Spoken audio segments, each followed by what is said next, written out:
이제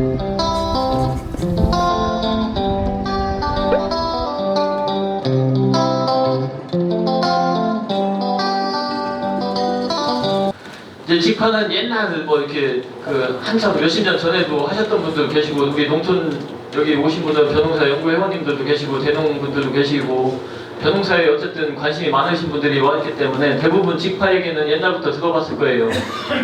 그런데 직파 기술이 많이 발전했어요. 그리고 제초제 처리 기술도 많이 좋아졌고, 제초제 자체도 많이 좋아졌어요, 예전보다. 전용 약재가 많이 있잖아요. 예를 들면 피 같은 거 전문적으로 잡는 것도 있고. 왜 이런 말씀 드리냐면, 직파는 제일 문제가 되는 게 딱 두 가지예요. 잡초 중에서도 피, 그리고 앵미, 잡초성 벼라고 하는 거. 이렇게 우리 논에 보면은 키가 벽인 벼인데 키가 삐죽하니 막 커 올라오는 애들 있죠. 그런 잡벼들이 많이 나오거든요. 왜 얘네들 잡기 어렵냐면은 걔네도 벼거든요. 그럼 제초제 갖고 잡기가 제일 어려운 게 앵미거든요. 잡초성 벼. 얘 벼니까 제초제를 줘도 안 죽어요, 얘네는. 그래서 직파를 할 때는 이게 어려운 게, 왜냐면 이양할 때는 제초제 주고 썰애질하고 거기다 이만큼 큰 애들을 이양을 하잖아요. 그러면 물속에 웬만한 애들은 뭐 잡뼈든 잡초든 다 물속에 잠겨있는 상태이기 때문에 거기에 제초제를 주기 때문에 웬만한 애들은 다 잡혀요. 그런데 직파를 하게 되면은 같이 커 올라와요, 애들하고. 물을 딱 담고 뭐 썰애질 여러 번 하더라도 시기가 똑같기 때문에 논에서 같이 커 올라오는 키가 같이 커 올라오기 때문에 제초제 처리도 어렵고, 특히 벼 같은 경우는, 앵미 같은 경우는 잘 안 잡혀요.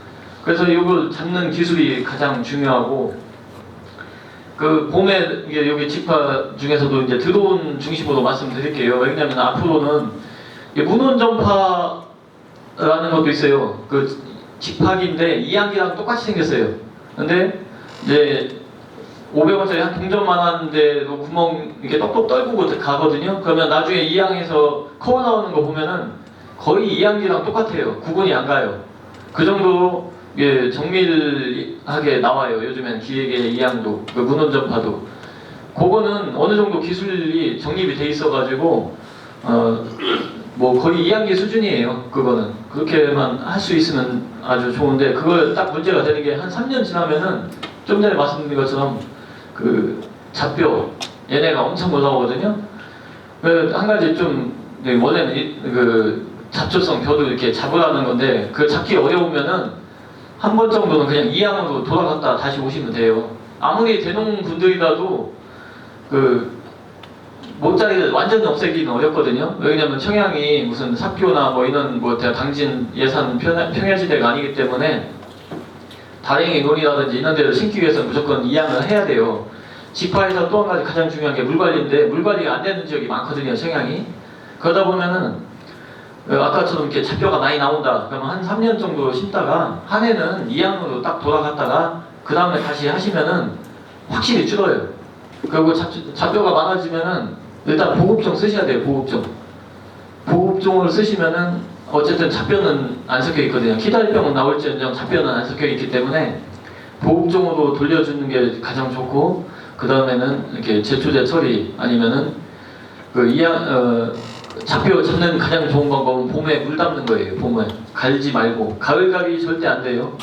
가을갈이 하는 순간 땅속으로 다 들어가요, 벽시가. 근데 얘네는 휴면성도 강해가지고 2, 3년 있다가도 올라와요, 잡뼈들은. 그렇기 때문에 가을갈이 절대 안 되고, 그대로 놨다가 수확하고 나면은 올해 친들 심었어요? 그러면 얘네가 땅에 떨어지죠. 안 떨어질 수가 없잖아요, 수확 작업에. 그 다음에 삼광을 심었잖아요. 그러면은 이 전년도에 떨어졌던 침들은 잡뼈예요, 잡뼈. 삼광 입장에서는. 그렇기 때문에 품종이 섞여버린단 말이에요.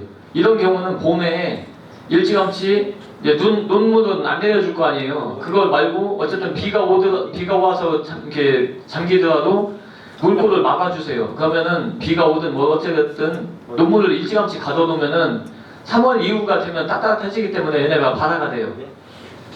벽씨는 한번 발화됐다가 이걸 죽여놓으면 안 나요. 그 다음에 뿌리는 다시 계속 나오는데 이삭은 한번 죽으면 안 나거든요. 그래서 봄에 물을 가져가지고 싹 틔운 다음에 그거 갈아엎으면 돼요. 그런 식으로 이렇게 잡혀를 잡던지 아니면 아예 그냥 한번 이양으로 갔다가 그 다음부터 다시 직파를 하시던지 이렇게 하시면은 모짜리 획기적으로 줄일 수 있어요. 이게 성패를 가르는 건 딱 한 달이에요. 한 달 초반에 그 중기제초제 처리할 때까지면은 거의 90% 나와요. 성과가. 그때 이후로는 물관리 뭐 이런 건 다 일반 벼 재배하고 똑같거든요. 임모를 시키느냐 못 시키느냐 요 차이기 때문에 초반 물관리만 좀 신경 써주시면은 그 육묘 한 달 정도 육묘하는 기간을 없앨 수가 있습니다. 그래서 직파에 대해서 계속 강조하고 왜 또 드론을 하냐? 아까 말씀드린 건 이양기는 몰고 다녀야 되잖아요. 드론은 한번 뿌리면은 시간은 확실히 단축돼요. 뿌리는 거는 아직까지도 수동이 좀 그러니까 조작이 잘 좀 원활해야 될 것 같아요. 그렇지만 이 드론 조작 실력만 어느 정도 되면은 이게 뿌리는데 몇천 평 되는 것도 금방 뿌리거든요. 이게 그 이양기 같은 경우는 뭐 그 한 하루 종일 하면 한 7,000평 뭐 많이 돌아다니시면 뭐 새벽부터 돌아다니시면 뭐 10,000평도 한다는데 그것까지는 어렵고 그 몇천 평씩 하시잖아요. 그런데 이거 같은 경우는 하루 종일 날리지는 못해요. 또 왜? 낮에 봄에는 바람이 많이 불거든요. 그러면 그런 것도 좀 감안을 해주셔야 돼요. 그래서 아침 저녁으로 하시는 게 가장 좋아요. 날 안 뜨겁고. 그래서 이제 그런 장단점은 다 있어요. 분명히 직파라고 해서 다 모든 걸 해결해 주는 건 아닙니다. 이게 장점이 생기는가 하면 단점이 생겨요 또. 그래서 어쨌든 모짜리를 획기적으로 줄이려면은 직파를 하셔야 되고 그 중에서도 드론 가지고 하시면 되는데 처음 사업을 한다. 그러면 등록된 기종을 이용해서 이렇게 해주셔야 이게 정확한 이렇게 파종도 양이라든지 이렇게 할 수가 있습니다. 이 파종량은 어떻게 되냐면은 100평당 1kg 보시면 돼요. 그러니까 300평 단보당 3kg 오면 돼요. 대신에 이제 이걸 코팅을 하셔야 되는데 이 뒤에 혹시 들어오시면서 보셨나 모르겠는데 벽시 이렇게 철분 코팅해서 갖다 놓은 게 까만 지금 이제 바구니에 까만색으로 이렇게 지금 벽시 있거든요. 그게 철분 코팅한 거예요. 코팅 기술은 좀 이따가 말씀드리겠지만 어쨌든 코팅을 하는 이유가 이게 무게감도 살짝 생기고 이게 드론 직파는 담수 상태에서 하게 되거든요. 담수 상태에서 드론으로 균일하게 쭉 뿌리다 보면은 얘네가 어느 정도 무게감이 있어서 딱 가라앉아 가지고 그 안착이 돼야 돼요. 이게 발화 좀 많이 시킨다든지 뭐 이렇게 하면 뿌리라든지 이파리 때문에 둥둥 떠다니고 하면은 이게 잘못하면 바람 불고 하면 한쪽으로 다 몰려요 막. 그리고 특히나 드론 갖고 쭉 뿌리고 나가면 드론에 의한 바람도 굉장히 세거든요. 그렇기 때문에 이게 한쪽으로 몰릴 수가 있기 때문에 될 수 있으면은 코팅을 추천드려요. 이게 코팅을 해가지고 안착을 잘 시켜야 그 임모율이 좋아집니다. 일단은 물 들어있는 상태에서 드론 갖고 한번 뿌리면은 그 다음엔 어떻게 하냐? 어떤 데 보면은 3일 있다가 물 빼라고 돼 있는데 이게 왜 그러냐면은 그 종자를 거기서 발화시키는 거거든요. 물 담수 상태에서. 근데 저희 같은 경우는 이제 코팅하기 전에 한 이틀 정도 침종을 시켜요. 이게 어쨌든 종자 소독을 해야 되잖아요. 약재 소독을 이틀 정도만 하면은 딱 코팅하기 좋은 그 눈은 트진 않았지만 이게 좀 풀어 있는 상태가 돼요. 그 상태로 그냥 코팅을 하시면 돼요. 이틀 정도 종자 소독해서 그걸 코팅을 하신다. 그러면은 그게 그 논에 가서 물 있는 상태에서 딱 뿌려지면은 그 촉촉한 수분 때문에 논에 가서 딱 봐도 싹이 터요. 싹이 트는데 어떻게 되냐면 아까 그 앵미 말씀드린 때처럼 이삭이 먼저 나오면은 물속에서 이삭이 나와버리면은 얘가 봄 햇살에 말라비틀어지면은 한번 죽으면 안 나와요. 뿌리는 계속 나오는데. 그래서 얘네가 봄에 이제 그 담수에서 지금 코팅한 접시를 뿌렸죠. 그 상태에서 물을 그대로 빼주세요. 뿌리고서 그대로 빼주시면은 얘네가 이제 그 두부처럼 말랑말랑한 상태가 돼요. 논 흙이 어쨌든 물이 쭉 빠졌으니까 그 상태로 그냥 말리셔요. 계속 말리다 보면은 한 4, 5일 정도 지나면은 얘네가 막 이제 우리 중간물떼기 하듯이 논이 쫙쫙 갈라지거든요. 이렇게 갈라질 때까지 이제 어느 정도 갈라지려고 하잖아요. 근데 너무 그렇게 갈라지면 안 돼요. 왜? 봄 햇살이 굉장히 세가지고 잘못하면 다 말라비틀어지거든요. 그때는 어떻게 하냐면은 물을 한번 대주셔야 돼. 물을 저녁 때 물 한번 딱 대주세요. 그리고 아침 되면 어느 정도 소량처럼 되잖아요. 아침에 가서 물 딱 따놓으세요. 그러면 물만 한번 댔다가 빼라는 거예요. 왜냐면 너무 마르는 걸 방지하기 위해서 그런 거예요. 그냥 주구장창 한 여덟 말려야 되거든요. 이게 뿌려놓고서 물 빼고 여덟 말려야 되거든요. 여덟을 그냥 봄 햇볕에 그냥 쭉 말려버리면은 이삭도 말라버려요. 그렇기 때문에 중간에 그렇게 물을 한번 넣었다 빼야 되거든요. 근데 이런 작업, 물 작업을 해야 되기 때문에 관수 상태가 좋은 데서 하라는 거예요. 이게 물을 언제든지 끌어다가 댈 수 있는 위치가 된다. 관정이 있다든지 농수로 옆에 있다든지 그래야 이게 이제 물 관리가 용이하다는 겁니다. 그래서 그럼 과연 제초제는 언제 처리하냐? 그 좀 전에 그 담수 상태의 논을 만들었다고 했죠. 그 써내질 하고서 뭐 여러 가지 뭐 이렇게 탕물에 이제 칠 수 있는 그 제초제를 같이 치시고 초기 제초제를 일단 치시라는 거예요. 그 써내질 하면서 그 상태로 싹 가라앉힌 다음에 그럼 맑은 물이 될 거 아니에요. 그 상태로 이게 초기 제초제 한번 처리한 거거든요. 근데 요즘 이상하게 그 중기제초제를 초기제초제하고 이양하면서 같이 또 뿌리시더라고요. 그래서 올해 같은 경우도 그 제초제 피해가 그렇게 하신 분들은 꽤 많이 나왔어요. 그런데 초기에 그러니까 생육이 약간 저조해지는 경향이 있죠. 근데 이게 뭐 어디 한두 군데 지역이 아니라 이양하시는 분들이 좀 전반적으로 이제 그렇게 가는 것 같더라고요. 이게 많은 양을 하시는 분들이 이제 이양 다 해놓고 나면 바로 또 이제 제초제 주고 다녀야 되니까 이걸 이제 중기제초제를 초기제초제는 한 4, 5일 전에 쳤으니까 이양하고서 중기제초제를 거기 이양기에다 달고 다니면서 또 중기제초제를 처리하기 때문에 이게 처리 시기가 너무 짧아요. 한 5일 만에 중기제초제가 바로 들어가니까 약해가 좀 나더라고요. 근데 이제 그렇다고 해서 뭐 그렇게 심하진 않지만 어쨌든 초기 생육이 잠깐 멈추는 경향이 있거든요. 그래서 이제 제초제 처리는 직파에서도 똑같이 써내질 하면서 1차 처리하시고 담수 상태에서 뿌려가지고 물 빼신 다음에 한 8에서 12일 정도 지나면 애들이 이삭은 요만해요. 여기 한 8일이 지났는데 여기 볼펜 뚜껑만 해요. 8일이 지났는데도. 근데 그걸 한번 쏙 뽑아보시면은 잘 안 뽑힐 거예요. 이삭만 또 끊겨요. 왜? 밑에 뿌리가 한 2~3배는 길어져 있어요. 이만큼 받고 있어요. 안쪽에. 그러면 이삭이 볼펜 뚜껑만 하는데 여기다가 담수를 하라고 하면은 이거 물 다 잠겨가지고 이삭 다 녹잖아요. 원래 이양하는데 한 논은 물이 잠겨버리면은 그 이파에 다 녹아버리거든요. 근데 이거 직파한 논은 이렇게 조그마한데도요 이게 안 녹아요. 어떻게 하냐? 숨 쉬려고 얘네가 한 3~4일 만에 막 이만큼씩 커요. 왜? 뿌리는 박혀있기 때문에 그 위에 생육이 좋아져가지고 위에 그 줄기는 금방 따라잡아요. 왜? 남들은 이양했기 때문에 막 볼펜만 한데 내 거는 지금 요만해가지고 지금 걱정이 많거든요. 초반에 직파하신 분들의 공통점이 그거예요. 언제 크냐고. 근데 물 닿는 순간 얘네가 금방 막 올라와요. 그리고 나중에 보면은 금방 다 따라잡아가지고 어떤 게 직파고 어떤 게 이양인지 구분이 잘 안 가요. 일단은 담수를 했잖아요. 그럼 얘네가 이만큼 막 올라와요. 2~3일 동안. 뭐 한 3~4일 지나면 위에 막 이렇게 삐죽삐죽 이파리가 하나씩 다 보이거든요. 그때 이제 12일에서 한 13일 정도 됐을 때 그때 중기제초제를 쳐주시면 돼요. 근데 사실은 피가 많고 막 이렇게 피가 같이 막 얘네하고 올라오는 경우도 있거든요. 그때 물 담아놓고 얘네가 물 위로 안 올라왔어도 처리를 해도 돼요. 제초제 처리를. 근데 물속에 같이 담겨 있으면 아무래도 벼에도 약간은 영향은 있거든요. 그래서 될 수 있으면은 초기 제초제가 잘 먹었으면은 피가 그렇게 막 안 올라오거든요. 일단은 벼피 먼저 올라오고 그대에 따라 올라와요. 그래서 이제 키 차이가 나면 되는데 초기 제초제가 잘 안 먹은 데는 피하고 직파한 게 같이 올라와요. 그럼 어떤 게 벼고 어떤 게 피인지 잘 구분이 안 갈 정도로 막 올라오면은 일단 탐수해버리셔요. 10일 정도 지나면은. 근데 거기다가 제초제, 중기제초제를 쳐요. 그러면은 벼는 안 죽어요. 이게 금방 다 삐죽삐죽 올라와요. 물 위로. 그 상태가 됐다. 이제 물 위로 쭉 올라오기 시작했다. 그러면은 이제 직파 성공하신 거예요. 왜? 거기까지예요. 딱 중기제초제 처리해가지고 그 피 잡는 것까지.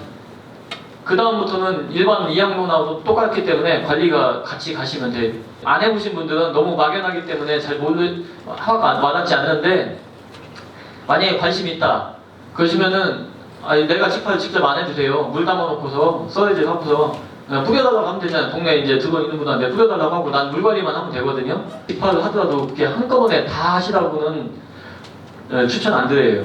내가 할 수 있는 거는 하시고 나머지 좀 그러면 획기적으로 뭐 모판 반응도 줄일 수 있잖아요.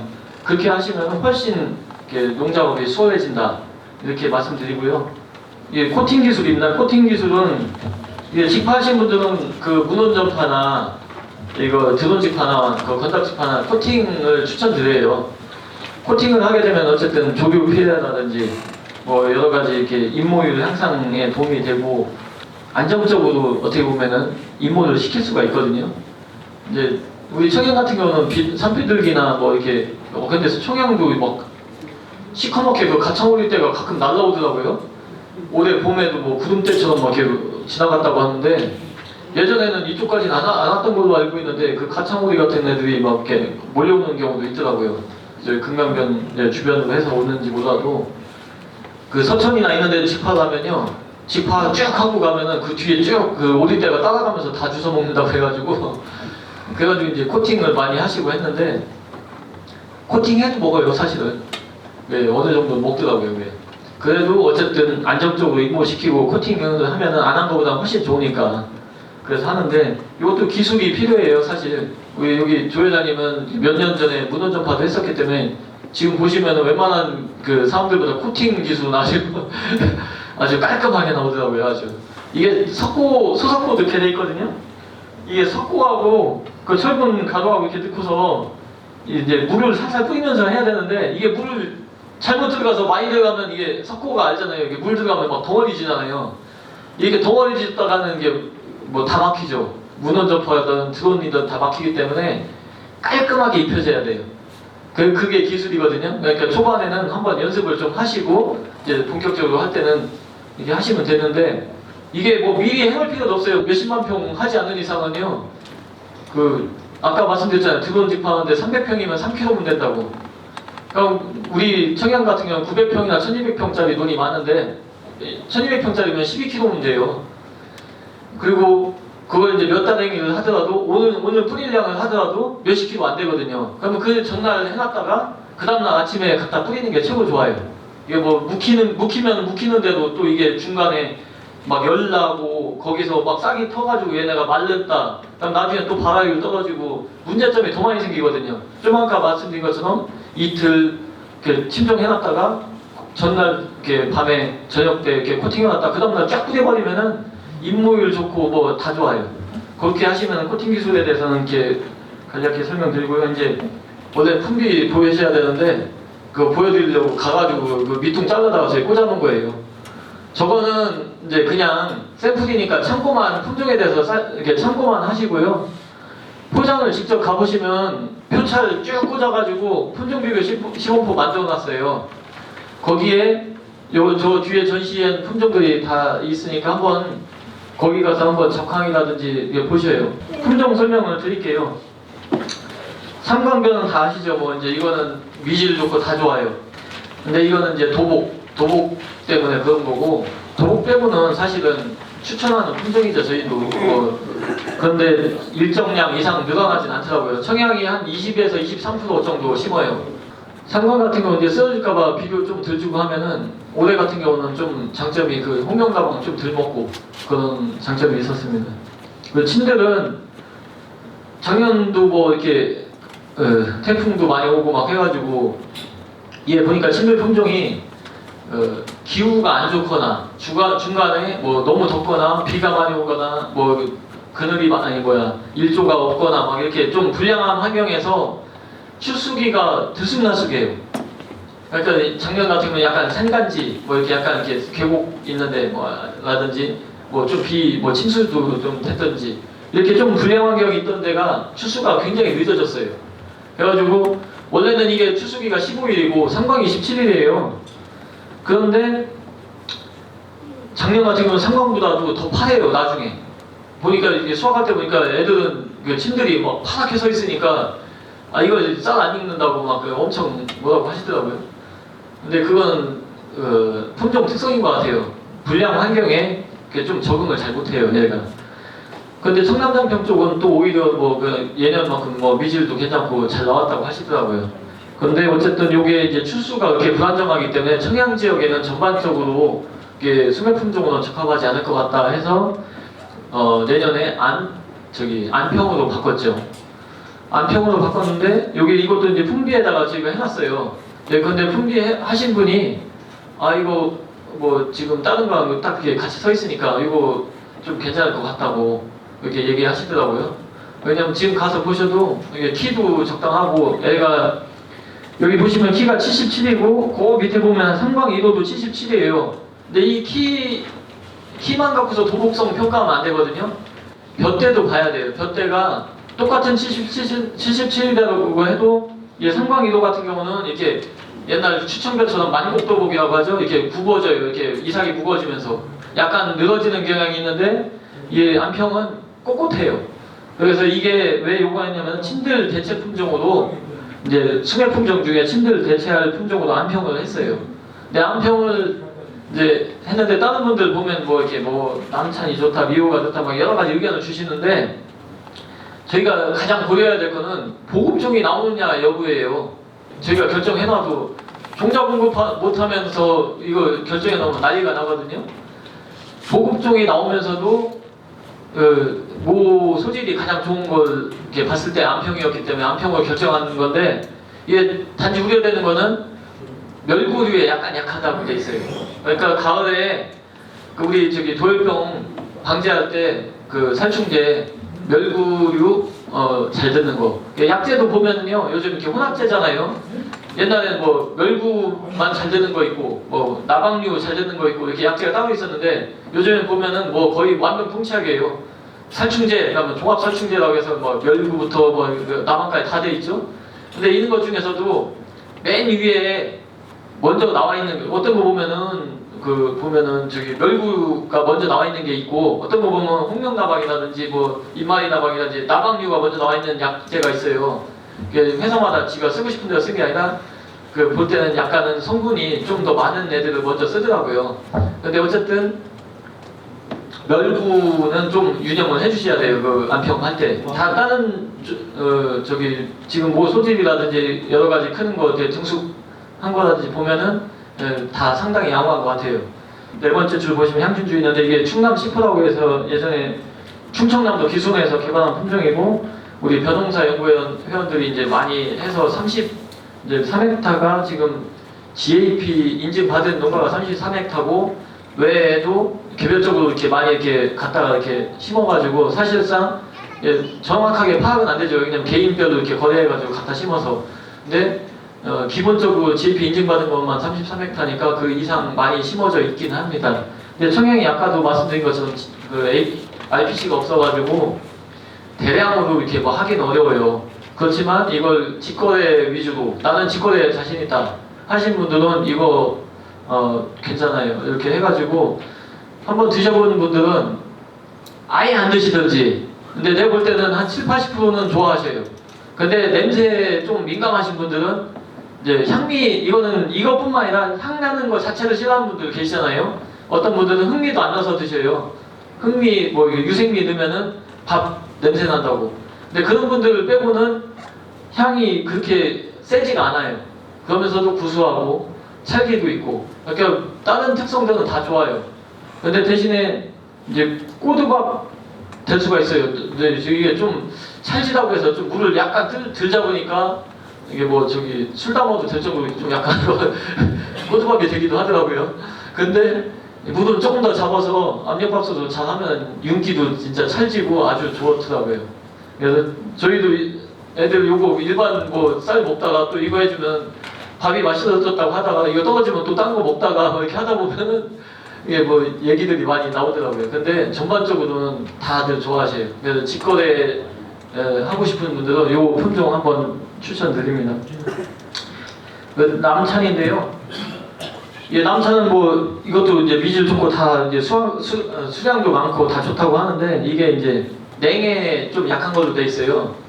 냉해라고 하니까 이게 봄에 이렇게 날 추워서 피해 입는 줄 아는데 이게 벼에서 냉해는요 한여름에 입는 피해를 말하는 거예요.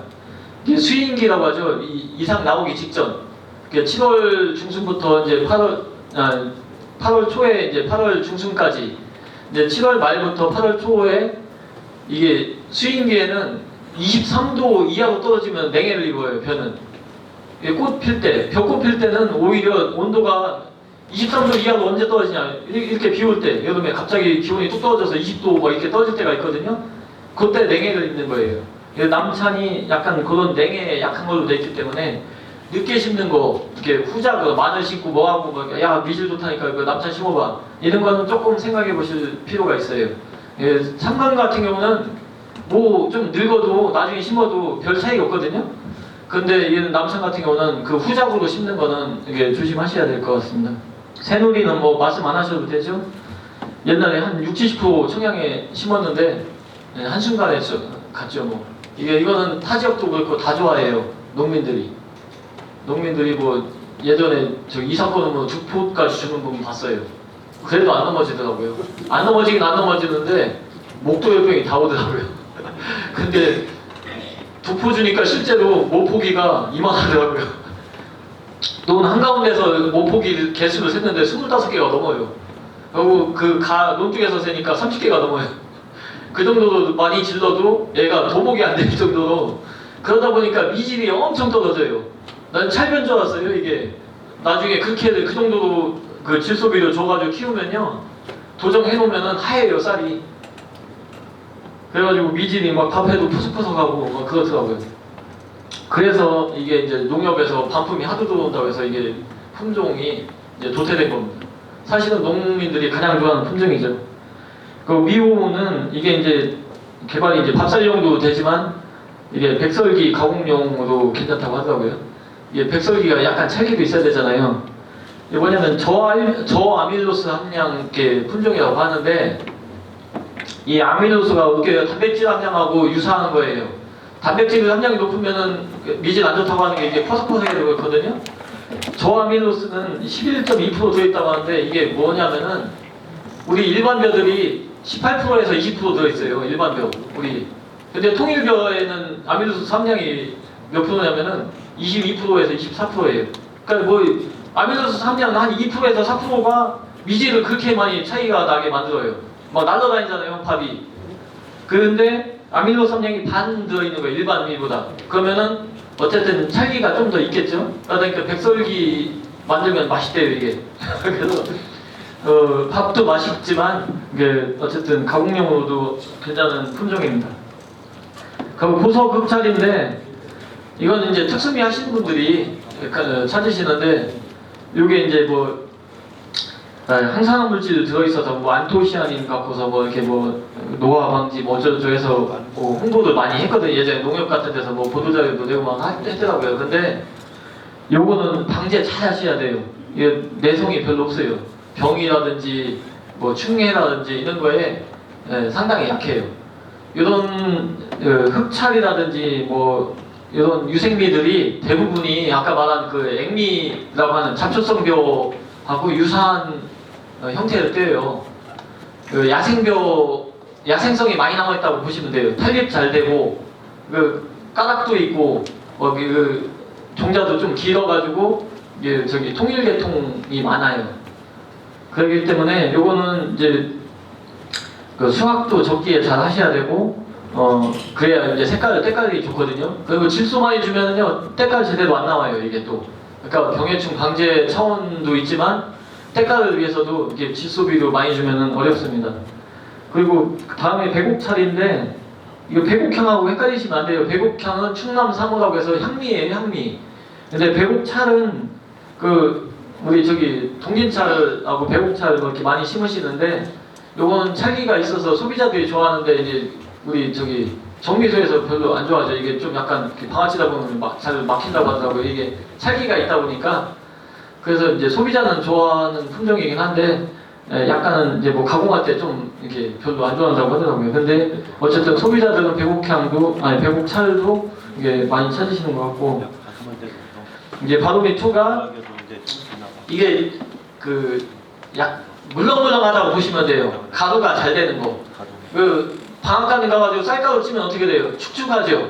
이게 습식 제분이라고 하거든요. 축축하게 제분하는 거, 가루 만드는 거. 근데 우리 밀가루 있잖아. 밀처럼 가루가 돼서 나오는 애들죠. 건식 제분은 이게 건식 제분을 할 수 있는 쌀가루라는 거죠. 그러면은 이제 가루 만드는데 그 비용이 반으로 준대요. 반 이상 줄어들기 때문에. 그리고 밀가루로 만들 수 있는 유사한 제품을 만들 수가 있고, 이제 밀가루까지는 안 되기 때문에 이걸 이제 진흥청에서 가면 이 쌀가루 갖고서 이렇게 밀가루 닮은 쌀가루 갖고서 만들 수 있는 제과 제품도 이렇게 많이 개발해 놨습니다. 그래서 뭐 그런 거는 뭐 가공 쪽에 관심 있는 분은 진흥청 같은데 이렇게 기술 이전 받으시면 될 것 같고, 근데 어쨌든 이거는 사업으로 받으셔가지고 전량 이렇게 수매하는 데다가 수매하거든요. 이건 당분간은. 근데 이게 제가 막 추천을 못 드리는 게 이게 수매가 몇 년도까지 갈지 모르지만 어쨌든 가는 순간까지는 이게 그 사업 받아서 최대한 하시면 되는데, 근데 이게 농식품부 그 직원 얘기 들어봐도 언제까지 수매를 해줄지는 모르겠대요, 자기네도. 이제 이걸 민간으로 완전 넘기고자 이제 선순환 체계를 만들고자 하는 게 최종 목표지요. 이게 어디까지 가야 되냐면은 제가 아까 말씀드린 것처럼 한 번에 막 못하는 게 향진주 같은 경우는 딱 가공해가지고 도정해서 소비자한테 팔면 끝나요. 근데 이 가루미는 도정을 해가지고 빵집에 넘겨야 돼요. 거기서 한 번 더 가공을 해서 판매를 이루어져야 되기 때문에 이게 가공산업까지 같이 맞물려서 돌아가야 돼요. 이거는 어쨌든 저희는 생산해서 가공은 하지 말고 이렇게 수매해줄 때까지만 좀 하는 걸 추천드려요. 왜냐면 보상률이 좋거든요, 이게. 그리고 상광이론 아까 말씀드린 것처럼 상광벽 좀 개선해서 키 작게 만든 건데 얘도 벼대는 상광처럼 좀 약해요. 벼대 자체가 키는 작아졌는데 벼대는 약해서 상광 특성을 가진 약간 키 작은 상광이라고 보시면 됩니다. 그리고 한아름 찰벽은 이게 계약 재배인데 작년에 그 찰벽 가격이 뚝 떨어져가지고 면적이 많이 줄었어요. 정산 특히 저희 산나무 쪽에 원래 면적이 더 많았는데 올해는 보니까 여기 청양 지역이 오히려 거의 비슷해졌더라고요. 청양은 거의 없었고 정산 쪽에 많았는데 올해는 위쪽이 면적이 많이 늘었어요. 40몇 헥타 하시는 것 같은데 청양 쪽.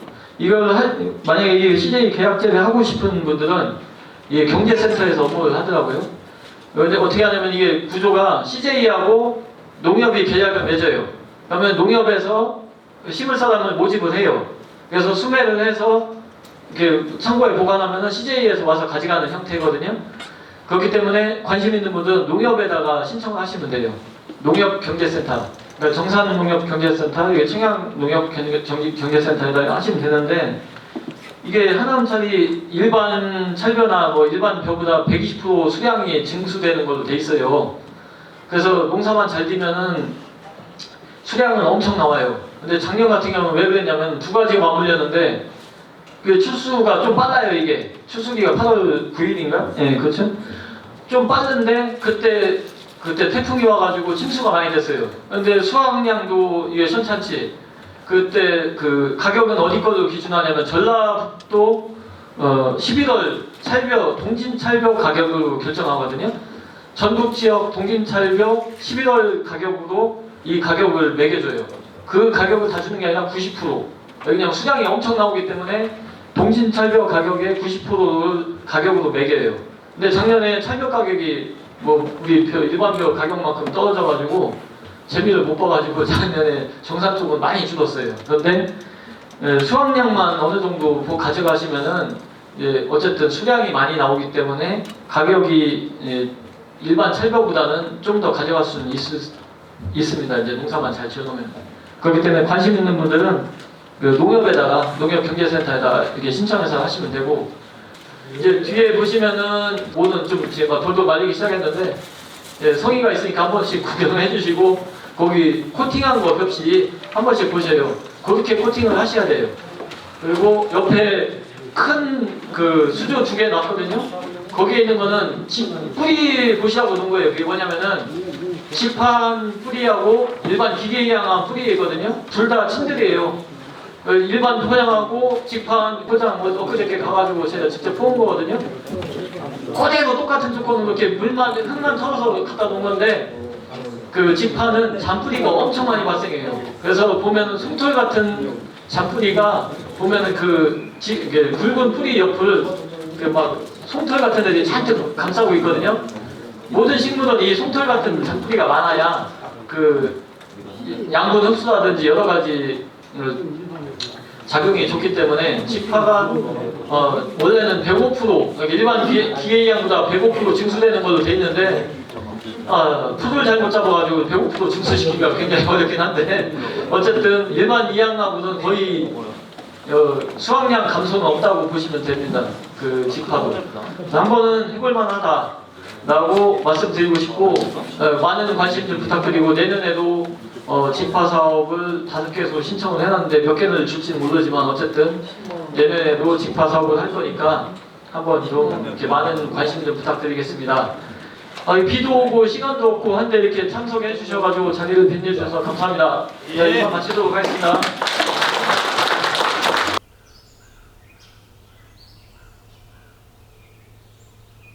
구독, 좋아요, 알림 설정 부탁드립니다. 아닌데? 대본을 써야겠어요, 대본.